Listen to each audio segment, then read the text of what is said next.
Hey there, ladies and gents and good people everywhere. Welcome to another episode of the Finnovator with me, Stuart Bell. And this week's episode is a topic that's really close to my mind, particularly at the beginning of the year.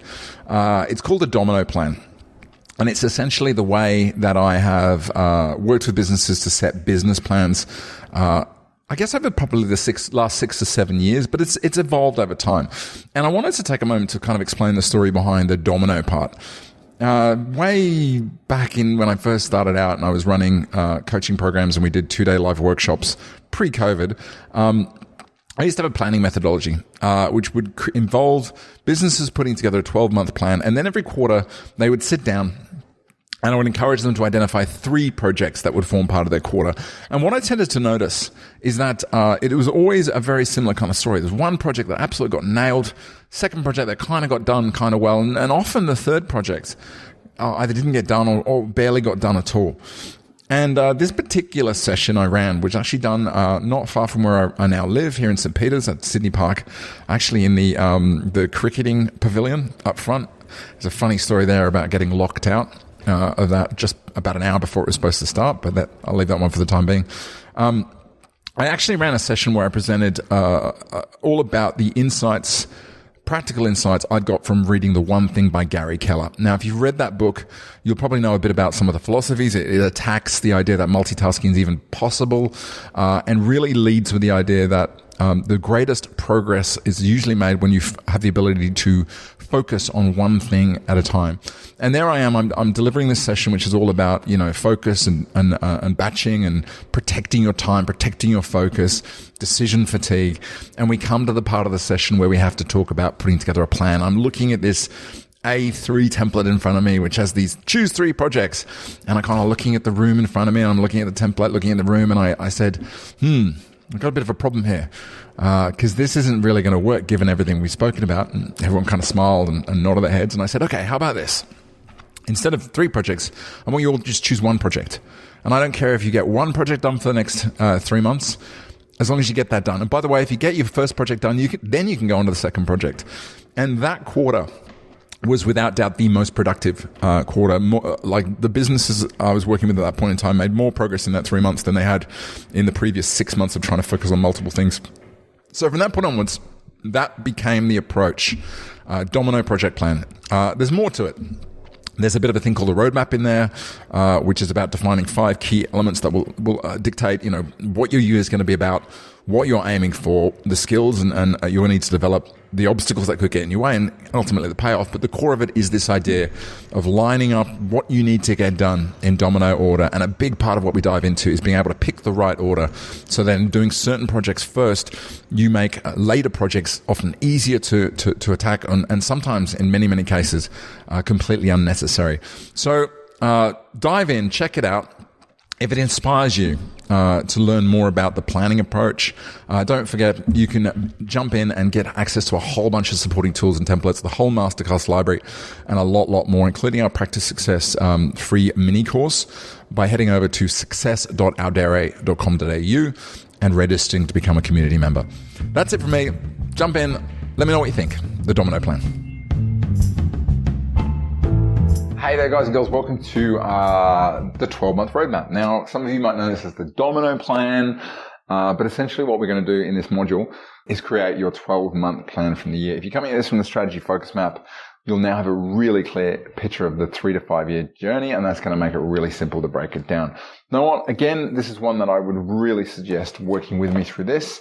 It's much easier if you do it on the way. You might need to break this down into pieces. You might need to pause and do some stuff. It's really helpful if you have the worksheets here. Again, if you're using this, it's much easier to kind of map out your thinking first and then transpose it later on. But I'll walk you through each of the stages in this, and this is gonna really turbocharge your development. It's going to give you metrics to track, and most importantly, it's going to help you understand the projects to focus in on first. And I'm going to give you some examples of various different projects within the program that can help you along the way.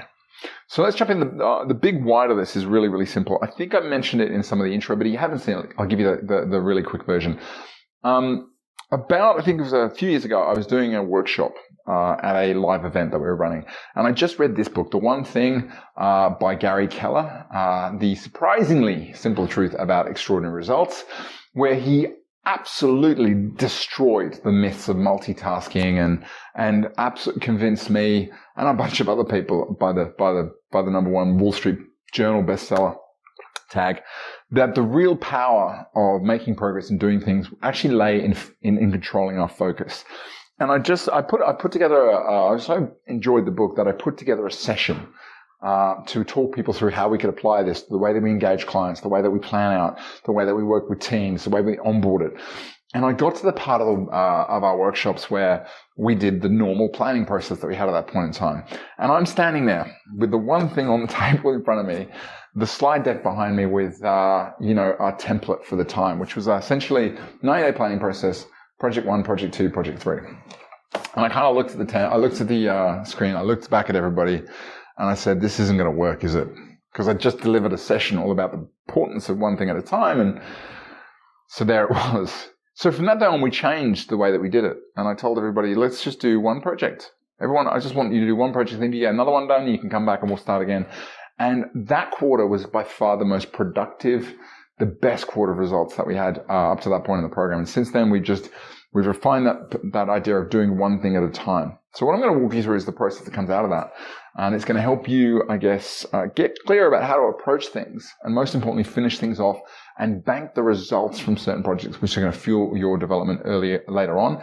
Most importantly, it's going to make it much easier for you to make progress on the program. I also mentioned that it's also going to define your targets or your roadmap across 6 things instead of just 2. Most planning processes kind of stop at what do you want to achieve and what's the target? And, for me, that's just setting a really specific measurable wish. It doesn't break it down into what am I going to have to learn or adopt or change? What are the obstacles that are going to stop me?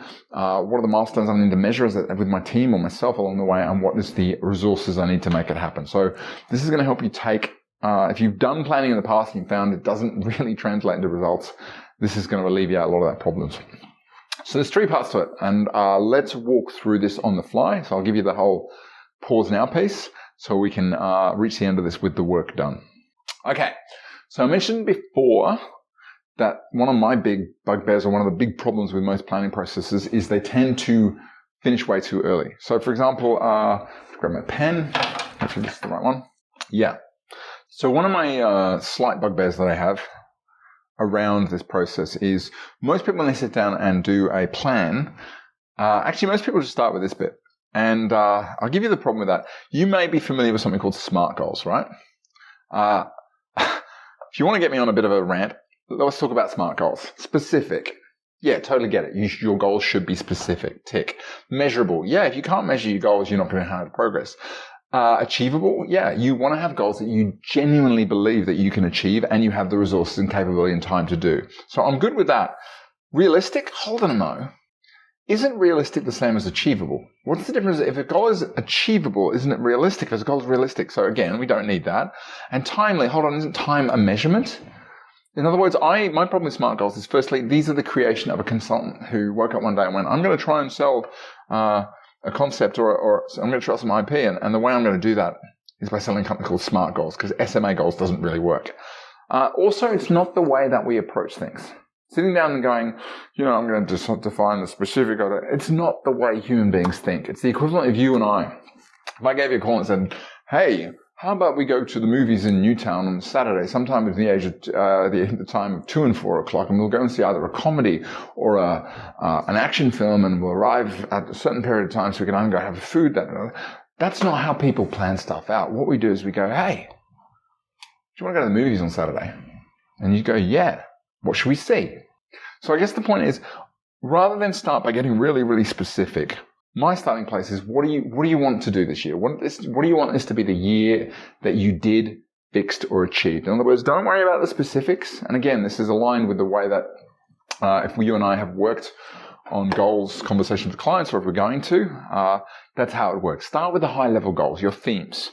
I'll give you an example of what mine are, and we'll go back and we'll do yours shortly. My goals for the current year, my themes, unlock the marketing recipe that's right for us, grow the list and master campaigning, achieve intentional consistent growth, and 100% systematized. Again, even though I've got 100% systematized, it's a high level theme I'm going for. You with me so far? Step 2 is targets. And that's kind of where we take this first bit over here. What we want to achieve, the high level themes, and we go, okay, so what does great marketing look like? What does more new client, the year of growth look like? What does building lots of systems look like? And we get specific. So for example, you might put revenue targets in there. You might put expense targets, profit targets. You might define really clearly that mastering campaigns means you're going to design and deliver 4 campaigns and grow your marketing list. It might be around the number of content posts you put out. It might be the number of new clients you have on board or the new qualified leads that come through. And it might be the number of systems that you map by a certain time. In other words, how you're going to measure it. That's the part 2. This is where most planning processes stop. And we're going to go a bit further. Because the third part is we're going to ask, what are the skills that you or the team may need to learn, master, or refresh? So I know, for example, in order for us to get really, really good at unlocking the ROI from what we do and refining our program, we need to get better at focusing.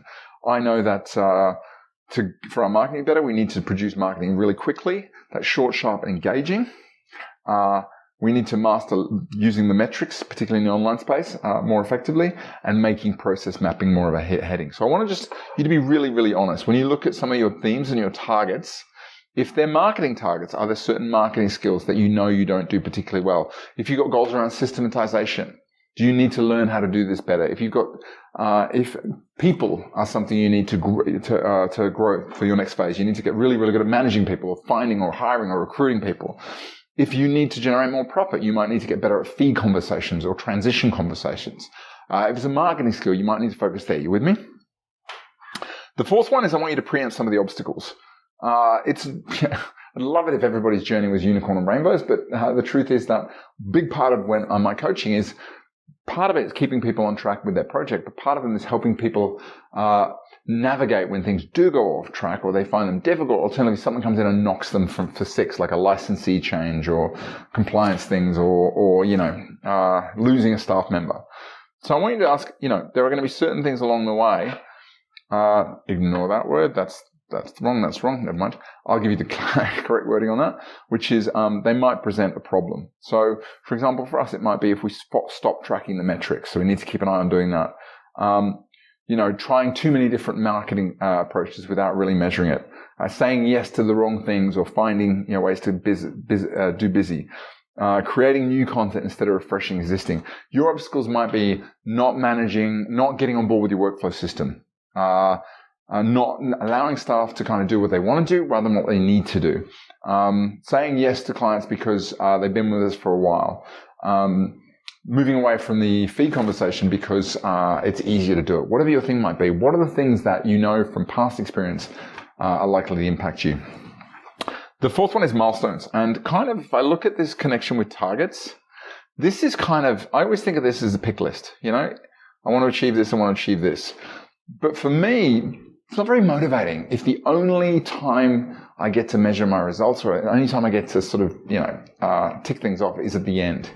For example, I use an app to measure things like my sleep, my mood, my exercise levels called Gyroscope. Now, sure, I might want to achieve a certain level of fitness or a certain weight or an averaged sleep time, but it's because it gives me feedback every day and every week that I'm able to measure whether I'm heading in the right direction. So similarly, what are some milestones that you may need to track along the way? We really feed into it, Maybe you need to track your revenue expenses on a quarterly basis, so you're headed in the right direction. Maybe you need to recognize when your list grows by 50 and 100 and 500. Maybe you need to track each post that you put on LinkedIn for readership and see what happens. Maybe you need to track when you get 100 signups from a campaign. Maybe it's about where you track the referrals that you get through from your referral partners and how consistently track the number of processes and maybe, celebrate when you get your first process in your manual, 5 and then 15 and 20. You with me? In other words, along the way, what are you going to track that's going to tell you you're headed in the right direction and also give you some positive reinforcement? And finally, this one here is the people. Who are the people that your success depends on and needs to be communicated with? Hopefully, We've got a part to play with this. It might be a marketing person you need to go and find. It might be certain other people in your network who are mentors or advisors. It might be staff members that you need to keep really close. Maybe client advocates, super connectors, partners. Identify the people whose support you're going to rely on and put that down. So this is the part where you can get the worksheet. Pages, this is page, where are we up to? Page 13 and 14. So I'm going to give you some time, but run through it. What are your themes? 3, 4, 5 of those things. Go and look at your targets. What are the measurable outcomes that relate to those? And you might have more than one measurable outcome for each. What are the skills you and your team may need to learn, renew, refresh, revise in order to help that happen? What are the things that might get in your way? And this may be behavioral. It may be economic. It may be business issues that may pop up. It might be habits. What are the milestones usually related to the targets and the themes? And finally, who are the people who are going to play a role? So go and do that bit of work and come on back and we'll keep going. Cool. So hopefully now you've got a roadmap, which is tells you that 2020 is going to be the year you achieve this. You've got specific target, measurable outcomes that are going to tell you how you're going to measure the achievement. You have skills that you know you may need to master. You'll have obstacles that you're going to be mindful of avoiding. You're going to have milestones you're going to celebrate en route, and you're going to have people who are going to play a role and you need to make sure are on board. Hopefully there's one specific target that's jumping out at you. I'd love it if you can either in the box below here or drop me an email. Let me know what's the one theme or one target you're focused on, because if you tell me, firstly, I can track it, which is really useful for me, but also I can make sure that we check in around it where it's necessary. If I don't know that, it's really hard for me to sort of, check in with you other than it comes up in a conversation. So the next stage, we're going to come up with a list of projects. If you're looking at your plan, what should become apparent to you is there's probably certain things that you're going to need to do, certain projects. We're going to break this down into 2 decisions. The first decision is just to go, what are all the possible projects we do? And later on, we're going to organize them. And kind of want you to think about this as, just getting a pad of Post-it notes and writing down everything you could possibly get done. By the way, you're probably not going to get it all done. But having it all there on the table is going to enable you to make a really key decision, which I'm going to talk about in a second. This is the bit where you can grab the template. It's page 16 to 17. What I've done here is I've actually listed out a number of projects that commonly come up in the program. And I've even taken it a bit further to sort of outline the benefit.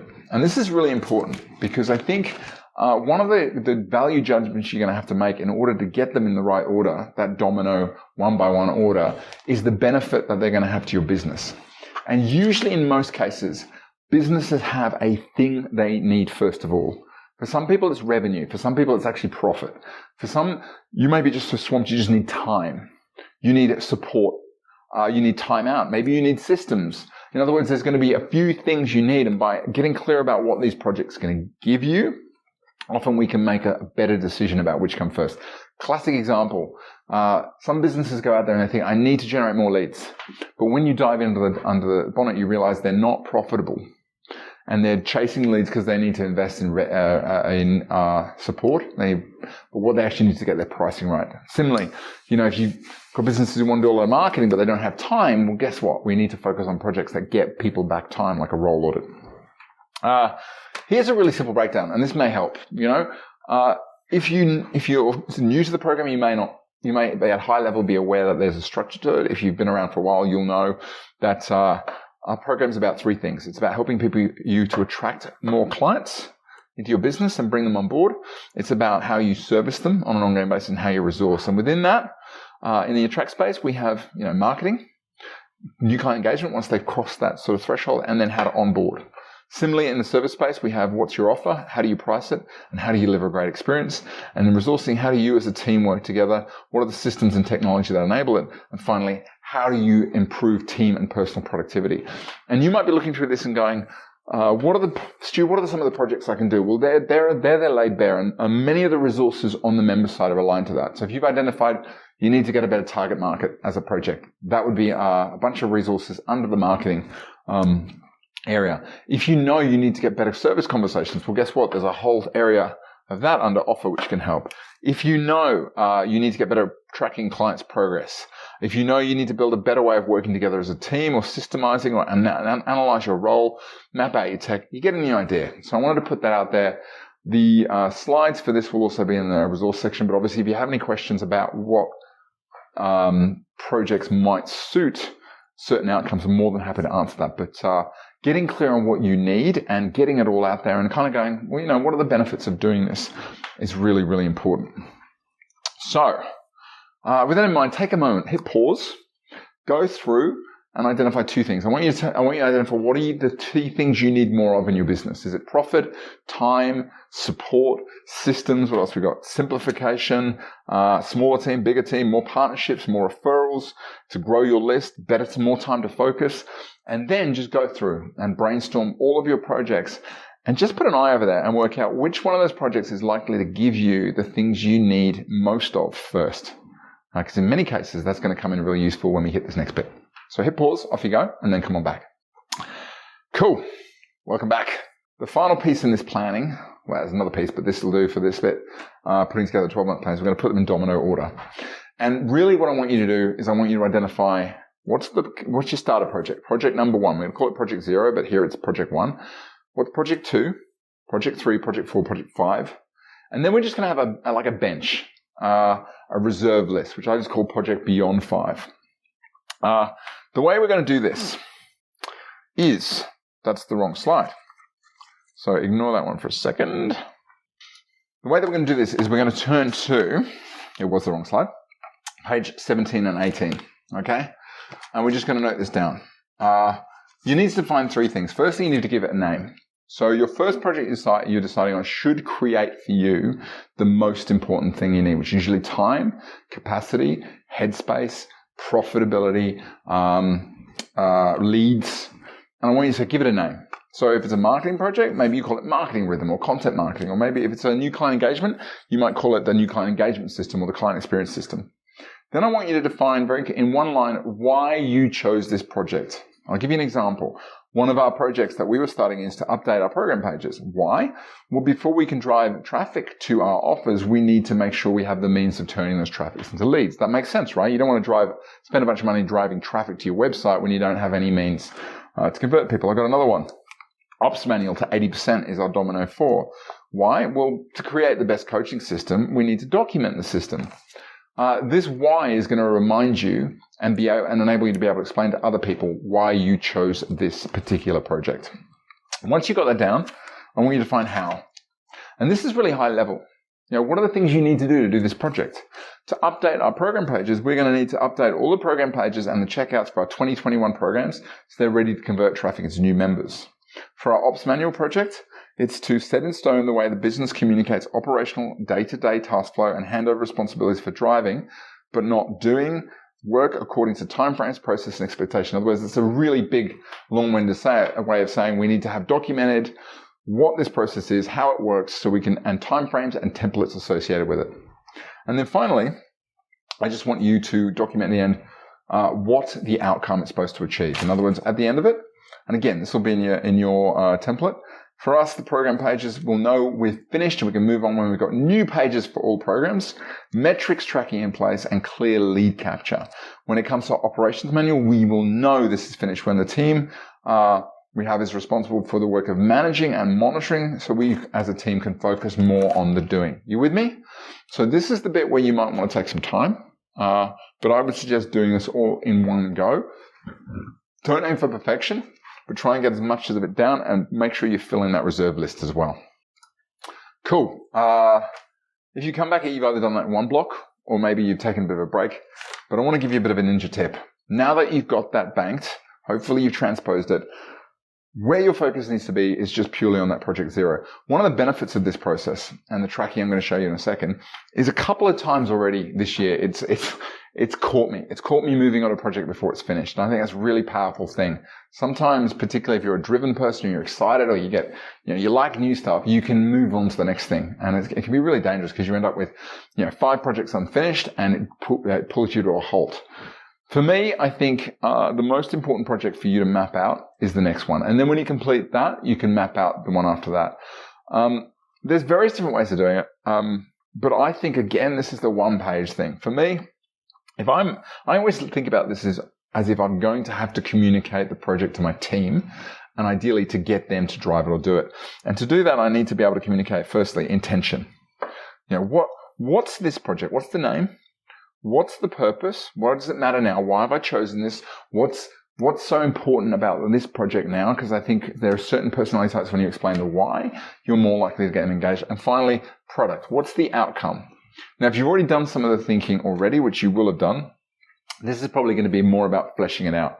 So, for example, my project 1, update program page, that was really clear about the purpose is to update all our program pages, make sure we've got all the things we need to have in place so that we can start to drive traffic. And the product is updated program pages, updated checkouts, lead capture on all of them, metrics, tracking setup, all that sort of stuff. Are you with me? Once I've got that in place, my next phase is to kind of do a bit of a brain dump. Now, sometimes we as entrepreneurs can spend so much time telling people how we want it done, trying to work out the order. And I find that sometimes a better way is just get it all out. Now, you can do this one of two ways. You could just do a brain dump. What are all the tasks that I think might need to happen as part of this? Or you can do it, okay, there's going to be certain tasks that we need to start with. We have to do some research, or we're going to have to, map out all the pages, or we're going to have to work out which processes we're going to map, and we're going to have to get clear about how we're going to do it. We're going to have to get, define the system for reaching out to partners, or get some scripting for asking for referrals.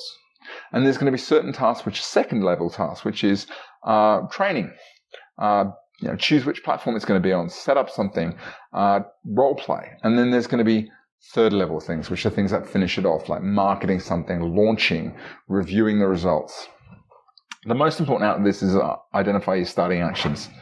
The thing you're going to do in the next 48 hours to 1 week that's going to kick this off. And by the way, once your plan's in place, if you wait any longer than that, you are going to affect your ability to get momentum. So what's the first thing you're going to start? And this bit at the end is kind of optional. Are there certain people you need to let know? Certain resources you're going to need? And if you don't know which program resources are relevant, email me, I'll help you out. And then finally, again, what are the milestones that we've already selected? Some of this is going to be familiar, and you're going to find this faster. It's going to be faster to fill this out if you've already done a little bit of the work up front. But this will essentially give you a one-pager that you can brief the team on, and most importantly, track where you're headed with the project. Some projects will be big, some projects will be small, and if you're in doubt, we have project plans on our members portal, which we can share with you if you'd like an example of how they work for things like review renovation or systematization. Just shoot us an email and we'll send them through. So there's one final area I want to cover off, which is really going to help with this. I think this is powerful. I know this has been stop-start, and you may have some things you want to carry over, but we'll work through this because I think this is the bit that's going to turn this into something that's tracked. The booklet or the journal that you see, or the worksheets, has got a few different components. One of the bits we put in there from about page 21 to 22 is all about performance, and that talks about the 5 sort of rules that I found people who get results from coaching and from this program the things they tend to do better, which is, I've already mentioned the 48-hour rule, which is implement as quickly as you can, don't delay. And it works really well, by the way, for client meetings as well. Don't wait a week before you do your file notes. The second one is just ask fast. If you get stuck, reach out. Don't try and work it out. You didn't join this program to work things out. You joined this program to get options and to get help to solve problems more quickly so you can get on with achieving the results. Plan to get it done. For me, if you are trying to do this on the fly, you're not committing time, other stuff's going to come in, and stuff that's way less, might seem really more important in the short term, but ultimately is going to, if you prioritize that, is going to mean you don't put in place what you need to move forward. Committing publicly is really powerful. I think one of the most successful body transformation programs I was ever in was one where I actually got on Facebook and told people very openly this is what I was doing. I ended up winning the competition, winning a trip to Fiji, and I think committing publicly opens you to the opportunity to be recognized, but also we tend to work harder when our reputation's on the line. And there's a little bit about accountability, how to drive it in there. There's a whole section in here on how to diagnose performance issues, which is really helpful personally, but also if you've got staff members. There's a little framework in there that I learned from Elisa Camplin.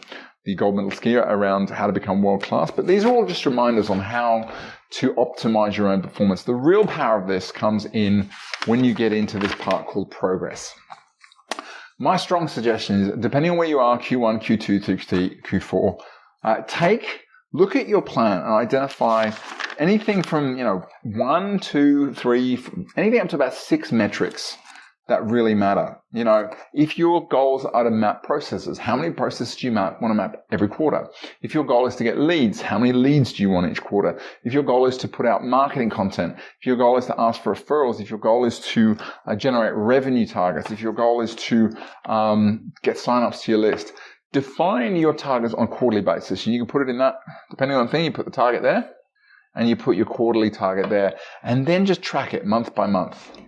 The reason is this will give you the clearest indication of where the issues are, where your plan may be letting you down. And the quarterly thing is really important because it's entirely likely you're going to have ups and downs and ins and outs and seasonal. But generally, by tracking on a quarter, you're going to get a pretty good picture. And if you get it in here, it's going to be a documented picture. The final bit I really want you to embrace is this piece. Every week, I sit down. And I sit down at the beginning of the week and I kind of say, you can't see it here, but okay, I'm week 1. What's my focus this week? So my focus this week is marketing, or my focus is planning. Excuse my terrible writing. And then at the end of the week, I sit down and I document. I actually write down. And I write down 3 things. I write down what went well. What were my wins for the week? What are my learnings? In other words, what are the things I learned about my business or they do work, or the challenge I overcame, and what do I want to change? And 3 things happen. Firstly, I start to bank some of my wins, and I can go back and really clearly see that, one of the reasons our marketing started so well this year is because we got straight into the habit really early. I could also identify when, things went off track. So for example, when I noticed that I'd already moved on to project 2 and that's why it wasn't going anywhere, really important learning, and having that insight really changed a lot for me. And then finally, I can also get clear on what I was focused on, or what the most important thing I wanted that week. Did I want more time? Did I want to focus on working in a certain way? And also I can capture one story. I've found this really useful because whenever I'm looking around for really good content for videos, or when I'm looking for content, good marketing stuff or stories to tell, I've got my list of stories that I can draw upon. And I think having a body of stories can be really powerful in a number of different ways. So hopefully it's been useful. It's actually been a pretty, condensed down. There's a lot to this process. But from here, I think finalize your roadmap, finalize your domino plan, and really focus down on project 0. If you've got it, transpose it in journal so it's handy. Share one skill that you think you need more of, because I can put you in the direction of either the training, or if we don't have the training, I can build it for you. Or one resource. We have a list of really good people we know who work in the marketing space or the outsourcing space, and I may be able to connect you with something.